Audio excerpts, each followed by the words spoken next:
everyone out there on YouTube. This is Nick Corvello, and welcome to another edition of Actor Core. It is a special February Valentine's Day edition, February 13th, 2012. And here are my updates.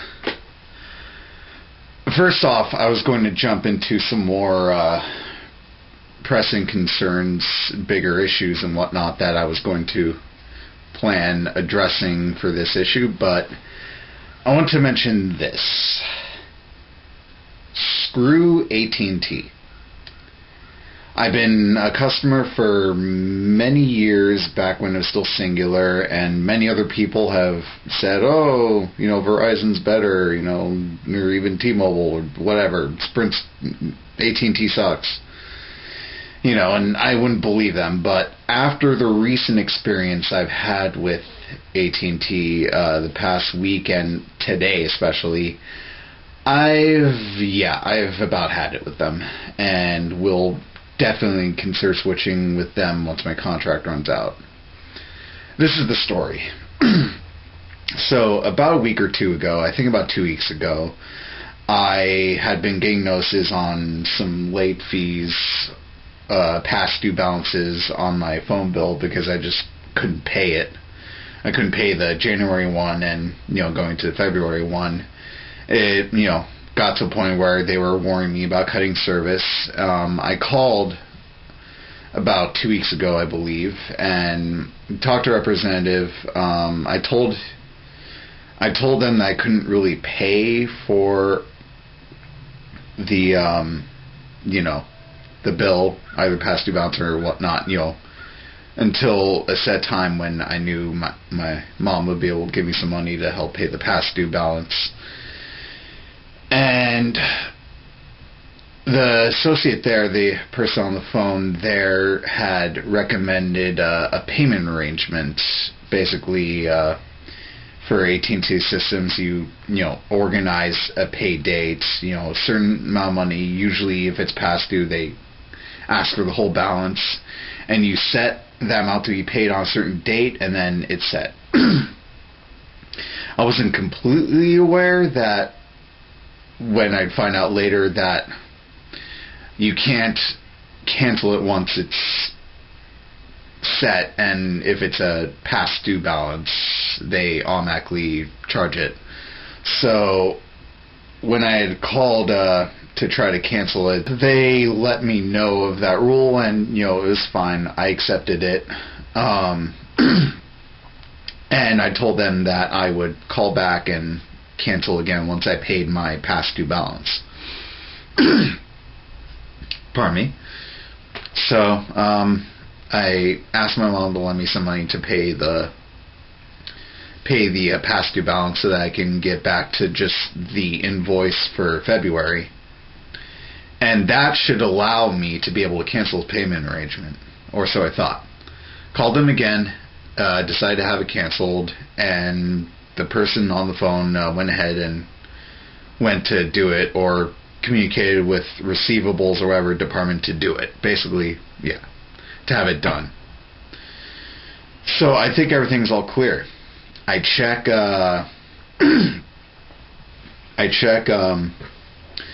the automatic pay line and the online site day after, or 2 days after.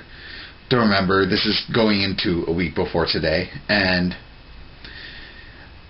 I'm a little curious because it says on the automatic pay line and online that my payment arrangement is still there.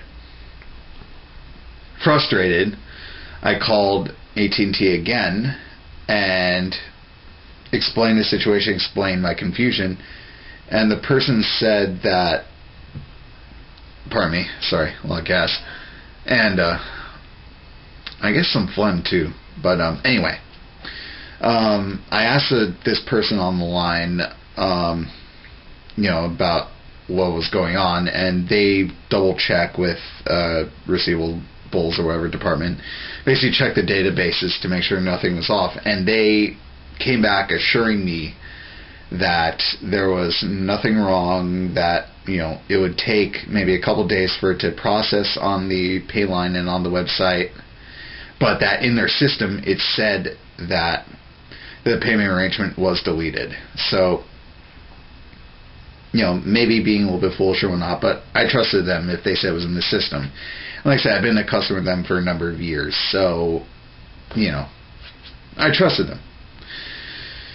Fast forward to today, 3 a.m., I get a text from AT&T, Mac, whatever services, and they say that they withdrew the remaining amount after I paid my past due balance, the actual February invoice. They withdrew that from my bank account into, the bill payment. There are two things wrong with that. First off, it's the principle of the whole thing. They were supposed to remove this payment arrangement, 2 weeks back when I first initially requested this, and there were supposed to be no problems. I shouldn't have even had to worry so much and check and double check so many times, only to have it completely mess up on me. I don't know what kind of laziness or incompetence or just lack of oversight was involved, but that was just a big fail on their part, customer service wise. The second problem with that is that because of the Hofstra check payment, which I may have mentioned earlier in the video because I can't tell until I edit these things, long story short, expected a check from them, previous tuition payment, whatever. Something that's going to go immediately straight to bills because I'm poor as hell. I've been waiting for that. It was delayed, so I had to cancel the payment. Basically, I had no money in my bank account, so they withdrew money that I didn't have over there. Obviously, you know what this means. Freaking huge-ass overdraft, so now I'm dealing with that. And I'm hoping everything goes well with Chase afterwards. I'll have to check in with that, which leads me to the next part of the story. I call AT&T again, this time very frustrated, and, I lay it into the person on the phone, forgiving that it wasn't their fault directly, because I've been talking to a different person each time. And basically, laid into it and, said why this shouldn't have happened, asking for an explanation, asking for, the action to be undone. Person put me on hold while they go to receivables, which is a department I think I'm starting to hate now in AT&T. And after about a minute or so, they get back to me. The person, the nice lady on the phone, she said that she had it checked. She wasn't sure what was going on, why the payment arrangement was still there, but she asked the other person in receivables. They worked together to try to undo the action, to undo the transaction, and she said, even after I asked whether I should check my bank account or not, that while it may take a day or two for the bank to process the undoing of the transaction, AT&T on their end apparently has undid it. So, again, maybe not wise. Maybe I should have just gone to a supervisor. But for now, there's not much I can do. I just, let it be and hope that everything actually worked out this time. And later on today, I'll have to check my Chase account. They said when I talked to the Chase representative that the bank may not register the transaction till 10 tonight, but apparently they did see some action or whatnot, some received action or something. So crossing my fingers. Let's hope this relieves some burden and does not add to many of the financial problems which I have now, which goes into what I was going to mainly talk about. So it was brought up earlier in a private conversation with a friend that I probably haven't been completely clear about my situation earlier about finances and whatnot. So I'm just gonna put it out there, make it clear that again, I initially tried to name it Hardcore Actors Blog, eventually Actor Court, the hardcore aspect of it. I named it as such because I'm not, a fake or whatnot. I actually am very broke.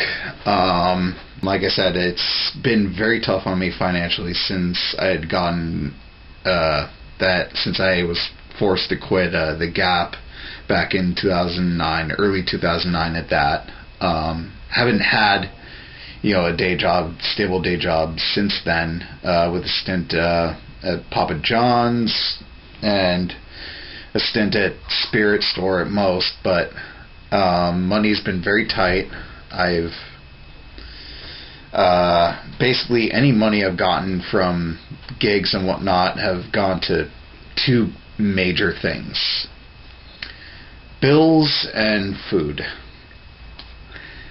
Yeah, it's pretty tough, and it's not something I like to talk about because I like to remain optimistic, but it's mostly those two things I pay for. Anything else I've ever mentioned on a fun recreational scale, it was either pre-orders or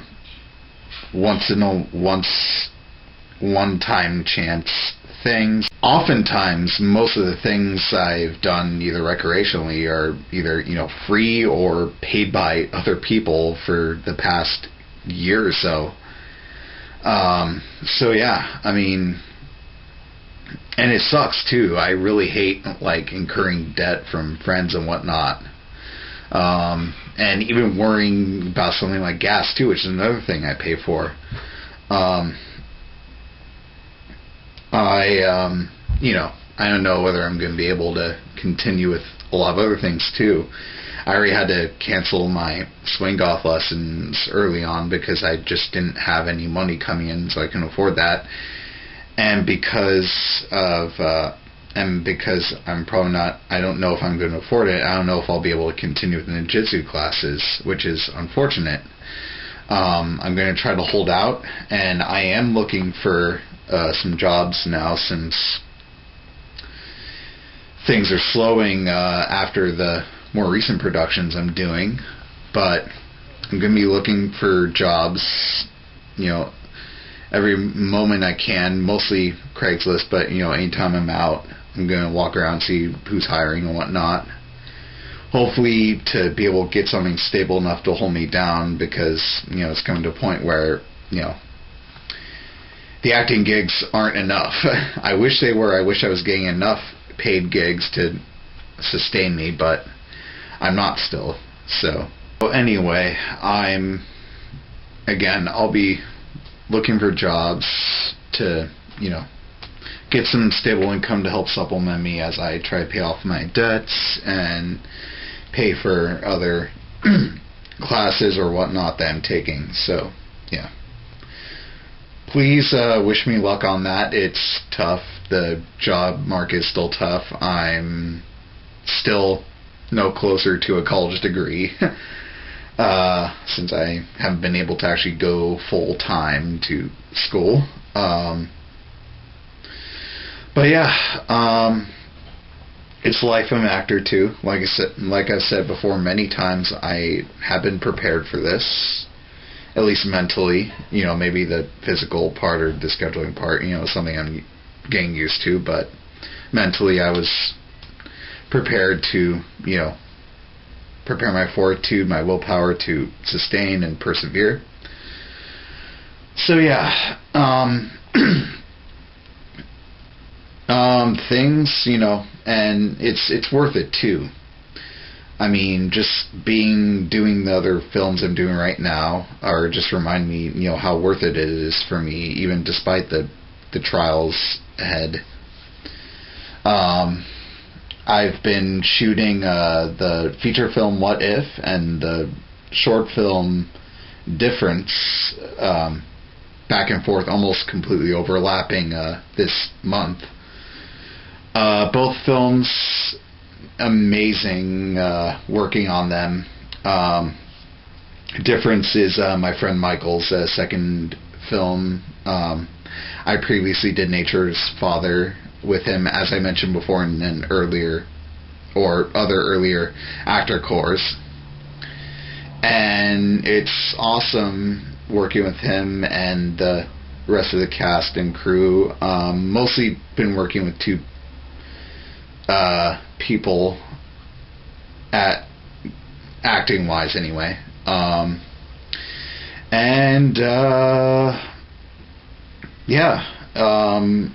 Being the lead in that's been pretty cool. It's a really good story. The last shoot was really good. My fellow castmate in Difference, Amanda, she had really stepped up her game and did a really awesome crying moment in one of the series scenes we were working on the last shoot. Not something I see that often because, I mean, usually when it comes to like big emotional scenes like that, usually it's me who does like most like the crying. I don't see it that often. So when I saw it on that level, like just, you know, really good emotional acting, really good emotional method acting, I was like, oh shit, damn, I just been challenged. I got to be accepting this, you know, challenge accepted, that whole meme, whatnot. Basically, you know, felt like I had to step on my game, so I did, and, you know, we both nailed that scene out of the park. After that were some fun, like, boyfriend-girlfriend scenes, because Amanda's and my, you know, characters are both like boyfriend-girlfriend in this film. So yeah, I mean, just, you know, fun, goof around with that. And after the shoot was done, both of us and Michael, all three of us were hanging out, and yeah, it was a lot of fun. Definitely enjoying working with her, and of course Michael, and also the other main actor I've been working with for this film, Derek. He plays my best friend in the film, and the scenes I've had with him are really awesome. He's really talented as well. The next scene for that film is a beach scene in Santa Cruz that's coming up on Thursday the 16th, and I'm kind of nervous about it for a number of reasons. Trying some new things that I'm done with film or whatnot, so, you know, we'll see. Hopefully I won't have to take off my shirt or whatnot. I don't think anyone wants to see the massive rug. Alright, so that's Difference. Things are going well for that. I think my last shoot day is going to be the 24th. Pardon me. So the other film I'm doing, What If, very, very interesting. The cast and crew have been great. They've been hilarious at times. One of the standouts, though, for What If, at least acting-wise, on What If is my interactions both on and off screen with the man who's playing the lead role, actor Raymond Duvall, Ray Duvall for short, but he and I, it's just a blast. Like, the scenes that he and I are in, basically he's playing the lead role of the psychiatrist who, you know, breaks down, and I play the role of the one patient who just kind of got away. And I'm not spoiling any more of the story than that, but, you know, so we have some really intense interactions in the scenes while filming, and then off screen, like, he's becoming my new best buddy or whatnot. He and I could talk like half hours or hours on end, usually about, you know, geek related stuff, just totally geek out, but like anything, it's crazy. Lots and lots of fun. And the other actors and actresses I worked with, they've been really cool as well. It's just been good. I mean, there have been some stressful moments, and, you know, like, scheduling issues and whatnot with, the cast and crew and the director and whatnot. But yeah, everyone has been coming together each shoot day. From what I've seen, everyone has just been coming together, really locking in and just, getting on and nailing it. And it's been awesome to see. It's a really pleasant experience, and definitely reminds me why it's been worth it that I've been so poor as of late and not had jobs for a while. So that one, I'm not exactly sure when I'm going to be finished with What If, but principal photography is ending on the 19th, and hopefully the film will be, I don't know when it will be released, but hopefully at some point soon, because I actually can't wait to see it. I even did some voice recording last night for it, for one of the scenes, which is like, dialogue heard over the phone. Can't wait to see the reactions for that. I did several versions for that.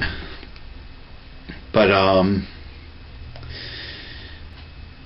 yeah, that is like some of the major stuff.